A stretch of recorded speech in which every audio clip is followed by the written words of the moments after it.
এই মেয়েটি প্রথম কলেজে গেলে তার পাশে থাকা ছেলেটি হাত জাগাতেই মেয়েটি ভয় পায়। ছেলেটি বলে, আরে তোমার মাথায় পাতা পড়ে আছে। তার কয়েকদিন পরে সে ছেলেটির সাথে বাহিরে খাবার খেতে যায়। ছেলেটি বলে, খাবারের পিক কেমন হয়েছে এই বলে সে তার মোবাইল হাতে নিয়ে সে একটি পিক দেখতেই মেয়েটি কেঁদে নেই। ছেলেটি বলে সে কে, মেয়েটি কথা ঘুরিয়ে অন্য প্রসঙ্গ তুলে। কয়েকদিন পরে মেয়েটি তার জন্য কয়েক ঘন্টা অপেক্ষা করার পরে সেখানে ছেলেটি আসলে মেয়েটি বলে, ফোন ধরছো না কেন? ছেলেটি বলে, আমার ফোন হয়তো সাইলেন্ট আছে।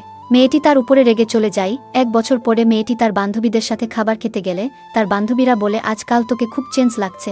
মেয়েটি তখন তাদের সব কিছু খুলে বলে সে একদিন হঠাৎ করেই গ্লাস ভাঙ্গায়। সে ওয়েটারের কাছে ক্ষমা চাইতেই ছেলেটি এসে তাকে আটকিয়ে বলে, তুমি ঠিক আছো?